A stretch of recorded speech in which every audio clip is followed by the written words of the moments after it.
So hello guys, कैसे हैं आप सभी। I hope you all are good. एक बार फिर से आपका स्वागत है हमारे इस चैनल पे।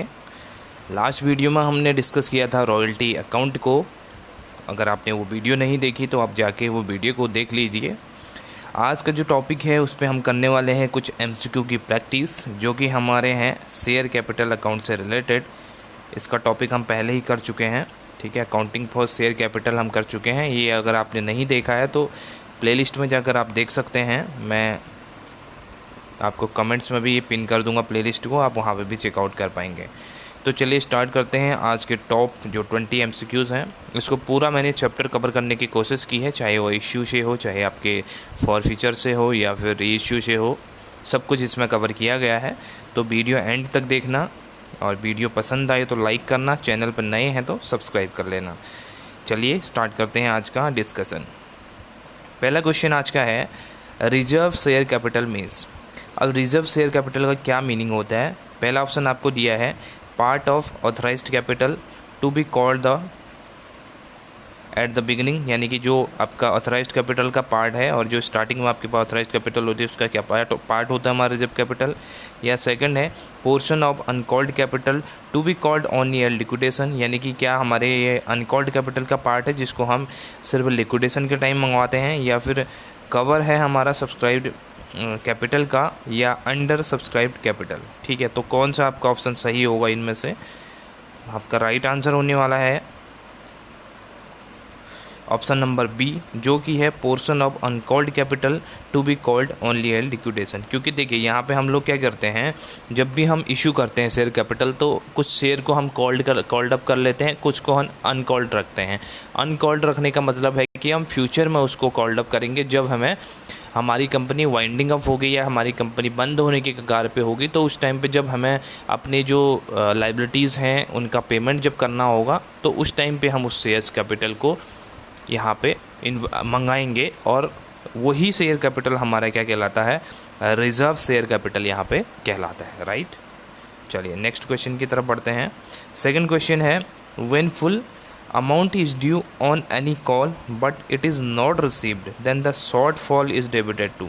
ये कह रहा है कि जब हमारा क्या है, फुल अमाउंट हमारा ड्यू रहता है, ठीक है, बट हमारा जो फुल अमाउंट ड्यू है बट वो रिसीव नहीं हो पाता है, तब ये शॉर्टफॉल हमारा क्या कहलाता है। ठीक है, तो इसको क्या कहते हैं, कॉल्स इन एडवांस कहते हैं, कॉल्स इन एरियर कहते हैं, शेयर कैपिटल बोलते हैं, या सस्पेंस अकाउंट बोलते हैं। तो आपका राइट आंसर आप सोच लीजिए। इसका राइट आंसर जो होने वाला है वो आपका option number B, calls in arrear होता है। क्योंकि जो हम कॉल्ड कैपिटल को कॉल्ड करते हैं उसमें से कुछ हमारे पेड अप होती हैं, कुछ हमारी अनपेड रह जाती है। जो अनपेड होती हैं उन्हें हम कॉल्स इन एरियर बोलते हैं। राइट, तो इसका सही आंसर आपका ऑप्शन नंबर बी यहाँ पे हो जाएगा। नेक्स्ट क्वेश्चन की तरफ चलते हैं। नेक्स्ट क्वेश्चन हमारा, the difference between subscribed capital and called up capital is called. हमारा जो डिफरेंस है, हमारा जो सब्सक्राइब्ड कैपिटल और कॉल्ड अप कैपिटल का डिफरेंस है, उसको क्या कहा जाता है। कॉल्स इन एरियर बोला जाता है, कॉल्स इन एडवांस बोला जाता है, अनकॉल्ड कैपिटल बोला जाता है, या नन ऑफ दी अबव। ठीक है, जो डिफरेंस पूछा है वो पूछा है जो आपके सब्सक्राइब्ड कैपिटल थे और जो आपने कॉल्ड अप कर लिए। तो इसका सही आंसर आपका होने वाला है option number C, uncalled capital. क्योंकि आपने जितनी कैपिटल पब्लिक ने आपकी सब्सक्राइब की, उसके बाद उसके दो पोर्शन आप यहाँ पे बेसिकली करते हो। ठीक है, आपने इश्यू किया, ठीक है, उसके बाद क्या होता है, सब्सक्राइब होती है कैपिटल। सब्सक्राइब के दो पार्ट यहाँ पे हो जाएंगे, एक पार्ट होता है हमारा कॉल्ड अप और दूसरा होता है अनकॉल्ड का। ठीक है, एक कॉल्ड अप मतलब जिसको आपने पैसा मंगा लिया, जैसे 10 रुपये का आपने शेयर था, आपने फुल्ली पेड कर दिया, तो फुल्ली पेड में तो क्या हो जाएगा, अगर 10 का है तो आप पूरे 10 रुपये मांग लोगे। लेकिन आप क्या करोगे, जो आप अनकॉल्ड कैपिटल में करने वाले हो उसको रिजर्व कैपिटल के तौर पर रखने वाले हो। तो 10 का है तो जैसे आपने 8 रुपीज़ तो आपने मांग लिए, बट 2 रुपये आपने क्या रख लिए यहाँ पे, रिजर्व के तौर पे यहाँ पे रख लिए। तो इसका डिफरेंस हमारा क्या कहलाता है, हमारा अनकॉल्ड कैपिटल कहलाता है। ऑप्शन नंबर सी आपका यहाँ पे राइट ऑप्शन है। चलिए नेक्स्ट क्वेश्चन है, which statement is issued before the issue of shares. यानी कि शेयर्स के इश्यू करने से पहले हमारे कौन कौन से स्टेटमेंट को इश्यू करना ज़रूरी होता है किसी भी कंपनी के लिए। पहला है प्रोस्पेक्टस, दूसरा है आर्टिकल ऑफ एसोसिएशन, तीसरा है मेमोरेंडम ऑफ एसोसिएशन, या ऑल ऑफ द अबव। देखिए यहाँ पे क्वेश्चन को ध्यान से पढ़ना है। Which statement is issued before the issue of shares, before the issue of shares यहाँ पे बात करी है, तो इसका सही आंसर हमारे पास ऑल ऑफ द अबव हो जाएगा। क्यों होगा यहाँ पे? क्योंकि आप लोग सभी, आई होप कि आप लोग प्रोस्पेक्टस सोच रहे थे, क्योंकि ये प्रोस्पेक्टस बेसिकली आपने क्वेश्चन को अगर ध्यान से नहीं पढ़ा होगा तो आप प्रोस्पेक्टस को ही सही करोगे, क्योंकि यहाँ पे कहा गया है issued before issue of shares बोला है, ठीक है। अगर यहाँ पे बोला होता कि issue before the issue of shares to public, यहाँ पे बोला होता ना इन्विटेशन टू पब्लिक या इस तरह से कुछ होता, तो हम क्या कहते हैं, प्रोस्पेक्टस इश्यू करते हैं। प्रोस्पेक्टस के बिहाफ में ही जो पब्लिक करती है वो क्या करती है, हमारे कैपिटल को सब्सक्राइब करती है, ठीक है। तो यहाँ पे लेकिन क्या कहा गया है कि कंपनी के जो शेयर इश्यू करने से पहले बेसिकली जो फॉर्मेलिटीज़ होती हैं उनकी यहाँ पे बात करी गई है। आर्टिकल ऑफ एसोसिएशन ज़रूरी है, मेमोरेंडम ऑफ एसोसिएशन ज़रूरी है, और प्रोस्पेक्टस भी यहाँ पे ज़रूरी है। सही आंसर आपका ऑप्शन नंबर डी हो जाएगा। अब क्वेश्चन नंबर 5 की तरफ बढ़ते हैं। Company can utilise security premium for, जो आपका सिक्योरिटी प्रीमियम का अकाउंट होता है, बेसिकली ये सिक्योरिटी प्रीमियम कहाँ से आता है, जब भी आप क्या करते हो, अपने शेयर्स को आप प्रीमियम पे इश्यू करते हो। प्रीमियम इन द सेंस कि आपका शेयर्स की फेस वैल्यू 10 रुपीज़ है, बाई चांस आपने 12 रुपये का यहाँ पे इश्यू कर दिया, जो 2 रुपये है आपका, वो आपका सिक्योरिटी प्रीमियम के अकाउंट में यहाँ पे ट्रांसफ़र किया जाता है, और 10 रुपये आपके शेयर कैपिटल के अकाउंट में ट्रांसफ़र किया जाएगा, ठीक है। तो ये जो 2 रुपये है उसको कहा जाता है हमारा सिक्योरिटी प्रीमियम। तो इस अमाउंट को कह रहा है कि किस चीज़ के लिए आप यूटिलाइज कर सकते हैं। पहला है writing of loss incurred on revaluation of asset, issuing fully paid up bonus year, paying dividend, writing of trading loss. तो इसका सही आंसर आपका हो जाएगा ऑप्शन नंबर बी।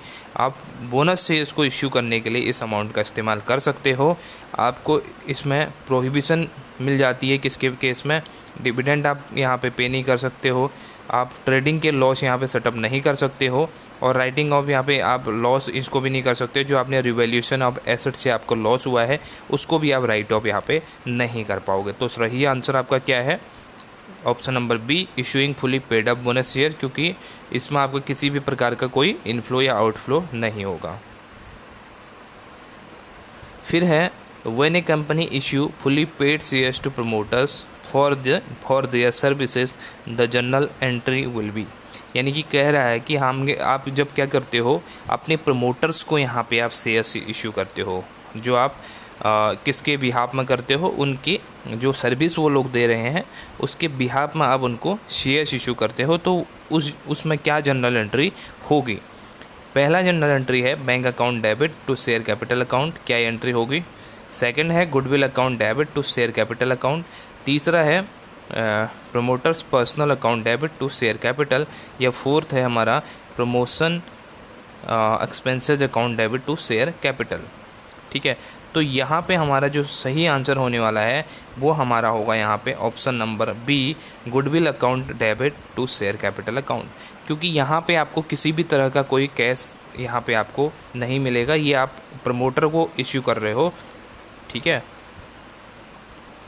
और इसके बिहाफ में आप क्या कर रहे हैं, आपकी एक तरह से गुडविल यहाँ पे प्रमोट हो रही है, तो आप डेबिट क्या करेंगे, गुडविल अकाउंट को डेबिट करेंगे, और शेयर कैपिटल आपकी कम हो रही है तो आप इसको क्रेडिट कर देंगे, ठीक है। फिर क्वेश्चन है फिर when a company issue shares at A premium, amount of premium may be received by the company, यानी कि जब कहा जा रहा है कि कंपनी क्या करती है, शेयर्स को इशू करती है प्रीमियम पे, तो the premium may be received by the company, premium किसके साथ यहाँ पे रिसीव हो सकता है। जैसे कि मैंने बोला कि कंपनी ने इशू किए 10 रुपये की फेस वैल्यू के उसके शेयर्स थे, उसने 12 रुपये का इशू किया, तो 2 रुपये यहाँ पे क्या हो गया, प्रीमियम का अमाउंट हो गया। तो इस क्वेश्चन में पूछा गया है कि ये जो 2 रुपया है वो आप किसके साथ यहाँ पे मंगवा सकते हैं, अलॉन्ग विद एप्लीकेशन मनी के साथ मंगा सकते हैं, अलॉटमेंट मनी के साथ मंगा सकते हैं, कॉल्स के साथ मंगा सकते हैं, जो कि फर्स्ट कॉल सेकंड कॉल होती है, या along with any of the above, यानी कि या किसी के साथ भी आप यहाँ पे मंगवा सकते हैं। तो इसका आंसर हो जाएगा ऑप्शन नंबर डी, आप किसी भी इंस्टॉलमेंट के साथ अपनी जो प्रीमियम का अमाउंट है उसको यहाँ पे मंगा सकते हैं, चाहे वो एप्लीकेशन पे हो, चाहे वो अलॉटमेंट पे हो, चाहे आप कॉल्स पे हो। वो टर्म्स एंड कंडीशंस पे आपके निर्भर करता है कि आप किस तरह से अपने जो सिक्योरिटी प्रीमियम का अमाउंट है उसको आप यहाँ पे इनवाइट करते हो। नेक्स्ट क्वेश्चन है share application account is. Share application account हमारा किस तरह का अकाउंट होता है? पर्सनल अकाउंट होता है, रियल अकाउंट होता है, नॉमिनल अकाउंट होता है, या नन ऑफ द अबव। तो देखिए यहाँ पे शेयर एप्लीकेशन अकाउंट की बात हो रही है, यानी कि कैपिटल से रिलेटेड हमारी बात हो रही है। तो यहाँ पे पर्सनल अकाउंट की बेसिकली बात होगी, क्योंकि ये हमारा शेयर कैपिटल का जो अकाउंट होता है वो पर्सन से रिलेटेड होता है। जो भी हमें शेयर कैपिटल मिलती है वो हमें शेयर होल्डरों से मिलती है, और जो हमारे शेयर को सब्सक्राइब करते हैं। तो उस केस में ये आपका कौन सा अकाउंट हो जाएगा? पर्सनल अकाउंट की कैटेगरी में ये आ जाता है। आपका सही आंसर ऑप्शन नंबर ए, पर्सनल अकाउंट यहाँ पे हो जाएगा, राइट। चलिए क्वेश्चन नंबर 9 की तरफ बढ़ते हैं। Securities premium can not be applied. Security premium आप किस चीज़ के लिए अप्लाई नहीं कर सकते हो? किस चीज़ में आप यूटिलाइज इसका नहीं कर पाओगे? ऑप्शन नंबर ए है for paying dividend, for issuing bonus shares to members. Option number C है for writing off preliminary expenses of the company. Option number D है for writing off discount on issue of debenture. यहाँ पे देखिए पहले वाले question में पूछा गया था कि कौन से उसके लिए आप यूज कर सकते हो। यहाँ पे पूछा गया है किस चीज़ के लिए आप शेयर जो आपका प्रीमियम सिक्योरिटी प्रीमियम का अकाउंट है उसको यूज नहीं कर पाओगे। ठीक है, तो इसका राइट आंसर हमारा हो जाएगा option number A, for paying dividend to members. यहाँ पे ये आपका प्रोहिबिटेड रहता है, आप डिविडेंड का पेमेंट सिक्योरिटी प्रीमियम अकाउंट के थ्रू नहीं कर पाओगे, और बाकी जो 3 आपकी दी रखी हैं इसके लिए आप इसका इस्तेमाल कर पाओगे। प्रीलिमिनरी एक्सपेंसेस आप इससे राइट ऑफ कर सकते हो, ठीक है। साथ ही आप बोनस शेयर्स को इश्यू कर सकते हो, और आप राइट ऑफ कर सकते हो discount on issue of debenture. जो भी आपको यहाँ पे लॉस हुआ है उसको भी आप यहाँ पर राइट ऑफ कर सकते हो, राइट। नेक्स्ट क्वेश्चन की तरफ मूव करते हैं। Question number 10, an issue of share which is not a public issue but offer to a selected group of person is called. कभी कभी कंपनी क्या करती है, अपने जो खर्चे हैं उनको कम करने के लिए, या अपने जो एक तरह से हम कहते हैं कि प्रोसेस है उसको लंबा करने के बजाय छोटा करने के लिए, और जल्दी कैपिटल एक्वायर करने के लिए यहाँ पे एक तरह से आपका एक ऑफ़र लेके आती है, और वो ऑफ़र सिर्फ जो एक रिकॉग्नाइज ग्रुप होता है, recognise group of the people होता है, उनको यहाँ पे ऑफ़र किया जाता है। यहाँ पे जनरल पब्लिक को प्रोस्पेक्टस इशू करके ये सब्सक्रिप्शन नहीं मांगा जाता, बल्कि डायरेक्टली इस जो सेलेक्टेड ग्रुप है इससे कांटेक्ट किया जाता है। इसमें किसी भी तरह का आपका जो प्रोस्पेक्टस है वो भी इश्यू नहीं किया जाता है। बेसिकली ये जो ग्रुप होता है ये इनका एक तरह से लॉयल ग्रुप होता है, जिसके साथ एक तरह से वो स्टेक होल्डर हम मान सकते हैं, ठीक है, जो एक तरह से कंपनी में कुछ ना कुछ वो स्टेक रखते हैं। तो उस केस में कंपनी जो एक तरह से जो ऑफ़र करती है उसको क्या कहा जाता है? उसको कहते हैं, पहला पब्लिक ऑफ़र बोलते हैं, प्राइवेट प्लेसमेंट ऑफ शेयर बोलेंगे, या इनिशियल ऑफ़र बोलेंगे, या नन ऑफ द अबव। तो इसका सही आंसर आपने सोच लिया हुआ option number B, private placement of share. इस प्राइवेट प्लेसमेंट ऑफ शेयर्स के थ्रू आप एक ग्रुप को टारगेट करते हो अपनी कैपिटल को रेज करने के लिए, राइट। ये आपके लिए बेनिफिशियल रहता है, ठीक है। इसमें खर्चा भी कम होता है, साथ में टाइम सेविंग भी ये होता है, इसके लिए इसको ज़्यादा प्रेफर किया जाता है। फिर क्वेश्चन नंबर 11 है, if a share of ₹10 on which Rs8 has been called and Rs6 it paid is forfeited, the share capital account should be debited with. यहाँ पे बोला गया है कि 10 रुपये का एक शेयर है जिसमें से 8 रुपये आपने कॉल्ड अप किए हैं, यानी कि 2 रुपये आपने रिजर्व के तौर पे यहाँ पे रखा हुआ है, वो अनकॉल्ड कैपिटल है। और Rs6 पेड इज़ फॉरफिटेड, यानी कि 6 रुपये जो पेमेंट हो गई थी उसको आपने यहाँ एक तरह से फॉरफिट कर दिया है, ठीक है।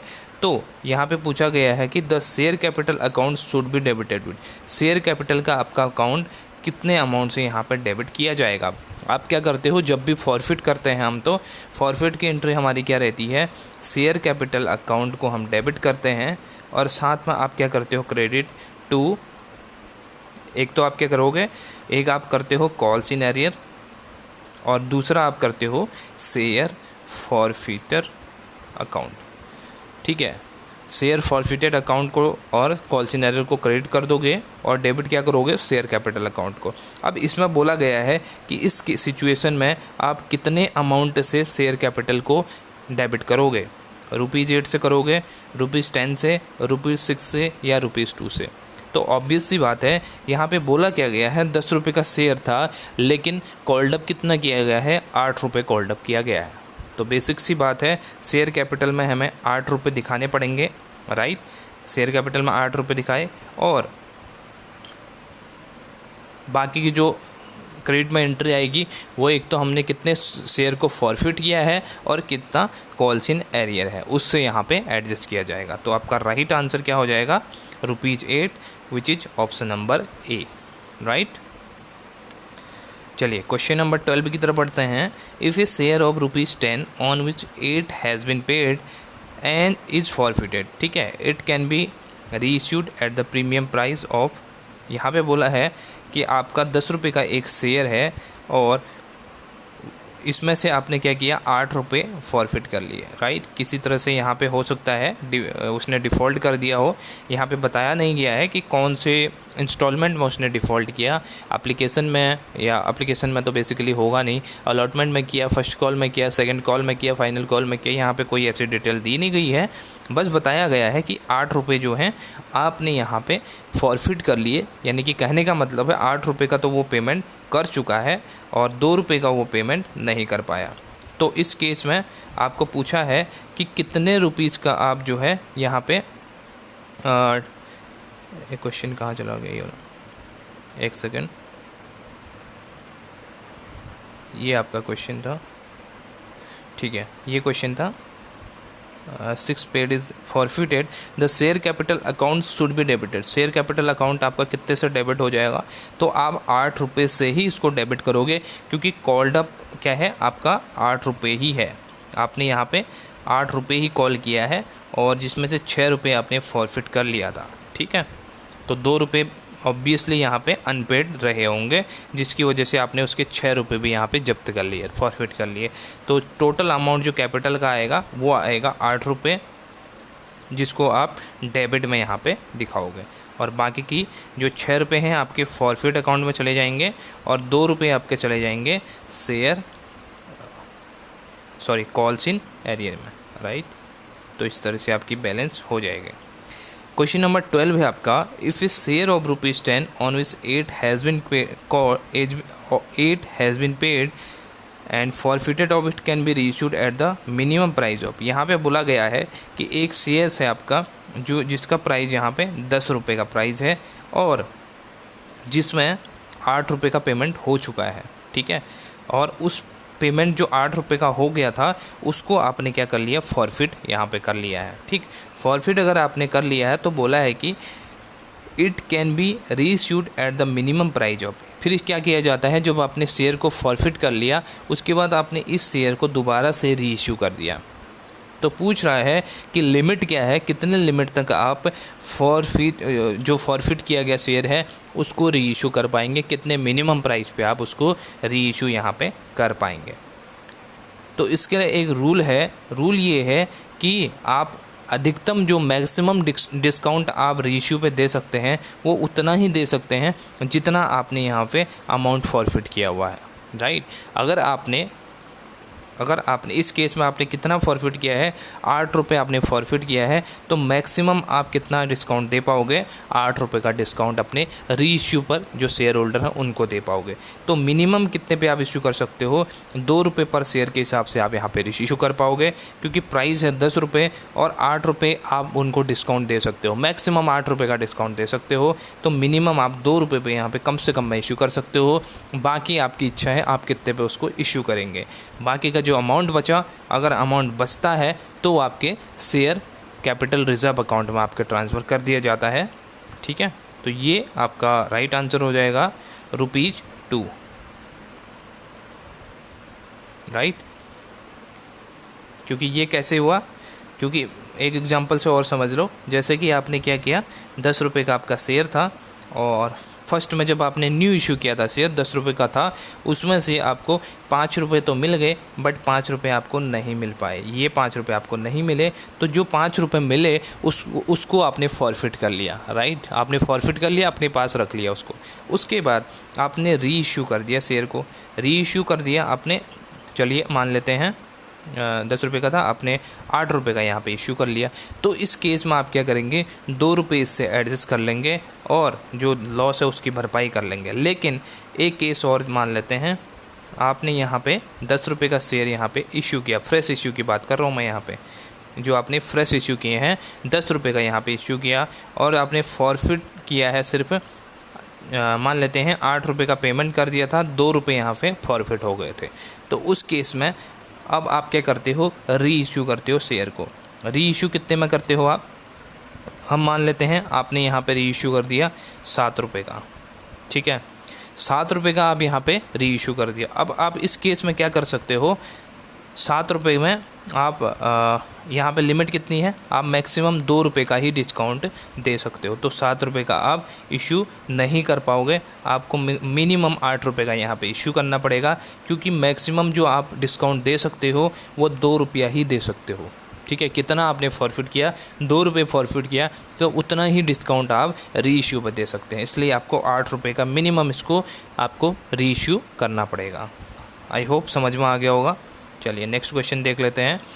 Z and company forfeited 100 share of the RS 10 each for non-payment of final call of 2 RS per share। यहाँ पे बोला है कि आपने क्या किया, Z and company है एक, उन्होंने फॉरफिट कर लिया 100 शेयर ऑफ ₹10 ईच, यानी कि 100 शेयर यहाँ पे फॉरफिट किए गए हैं, जो कि 10 रुपये का एक शेयर है। Non payment of final call of ₹2, यहाँ पे बोला है उन्होंने 2 रुपये का यहाँ पे पेमेंट नहीं कर पाए फाइनल कॉल का, तो उन्होंने यहाँ पे क्या कर लिया, पूरा जो आपका 10 रुपये का था उसको यहाँ पे फॉरफिट कर लिया।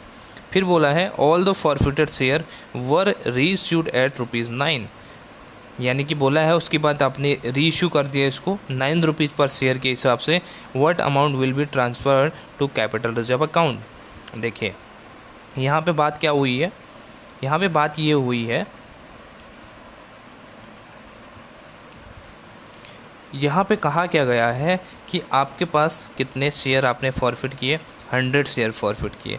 एक शेयर कितने का था, 10 रुपीज़ का। तो टोटल आपने क्या कर लिया, यहाँ पे बेसिकली टोटल फॉरफिट का अमाउंट ये है।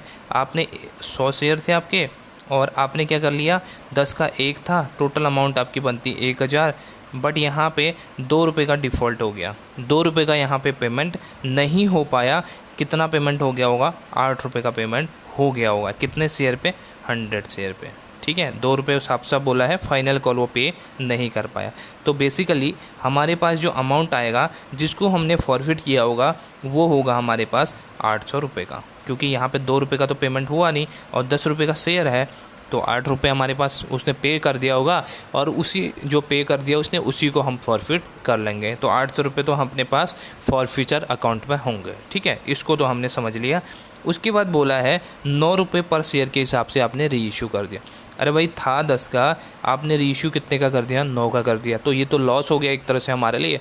तो इस लॉस को कंपनसेट कहाँ से करेंगे, जो शेयर फॉरफिट अकाउंट है, जो शेयर हमने फॉरफिट किए हैं उसके अमाउंट से हम इसको कंपनसेट करेंगे। कितने रुपए का लॉस हुआ, 1 रुपये का लॉस हुआ, कितने शेयर पे, 100 शेयर पे। तो यानी कि हमें 100 रुपये का यहाँ पे लॉस हुआ था।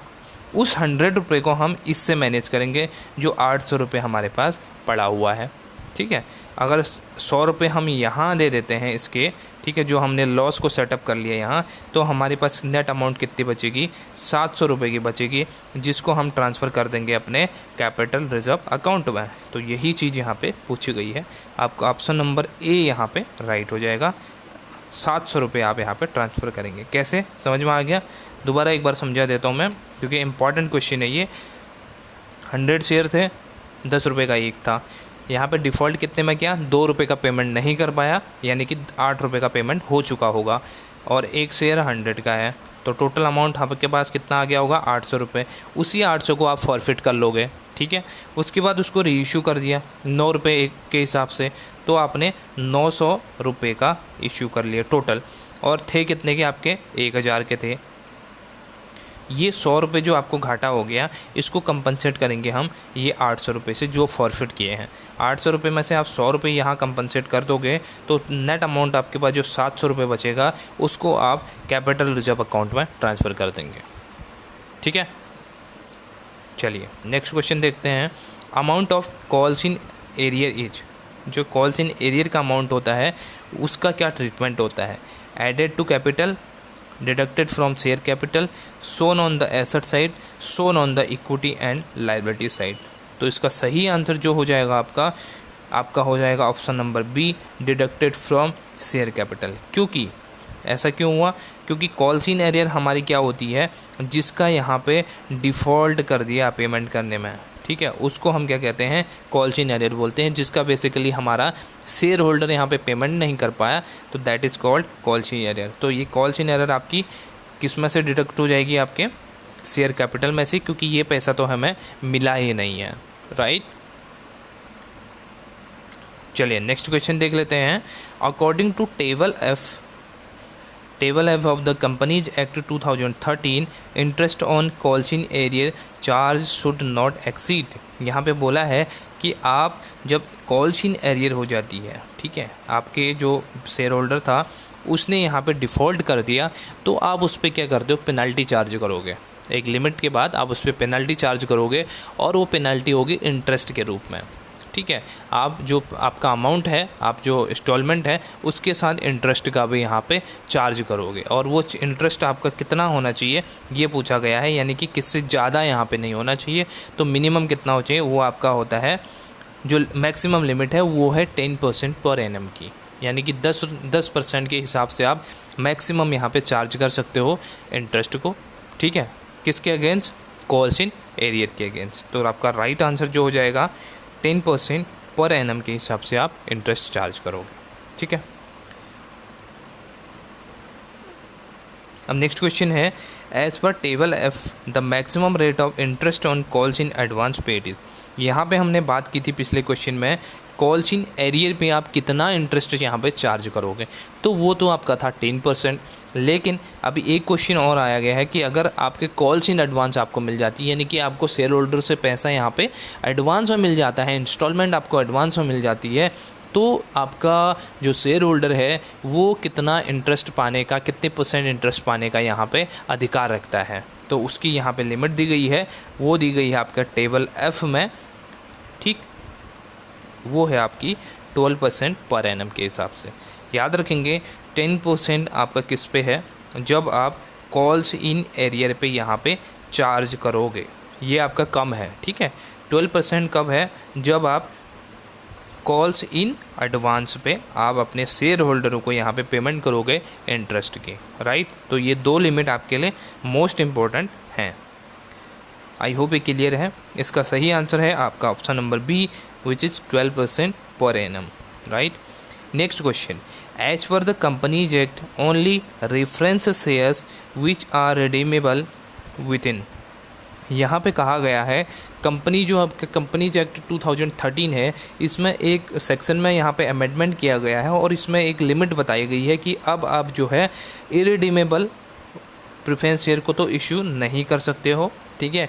और जो रिडीमेबल प्रेफरेंस शेयर है उसकी भी यहाँ पे टाइम लिमिट बता दी गई है कि कितने टाइम लिमिट के लिए आप यहाँ पे रिडीमेबल प्रेफरेंस शेयर्स को इशू कर सकते हैं, ठीक है। तो ये टाइम लिमिट कितनी है आपकी, ये याद रखेंगे, ये टाइम लिमिट है 20 ईयर्स की, ठीक है। 20 ईयर्स के लिए आप यहाँ पे क्या कर पाओगे, रिडीमेबल प्रेफरेंस शेयर्स को इशू कर पाओगे। तो इसका राइट आंसर आपके पास हो जाएगा option number D, 20 years, right. चलिए next question, if vendors are issued fully paid share of ₹1 lakhs in consideration of net asset of ₹1,20,000, the balance of ₹20,000 will be credited to। यहाँ पे क्या बात हुई है, यहाँ पे बात हुई है कि आपके जो शेयर्स हैं, शेयर्स के आपने क्या किया, आपने फुली पेड शेयर्स इशू कर दिए वेंडर को, कितने के, 1,00,000 रुपये के।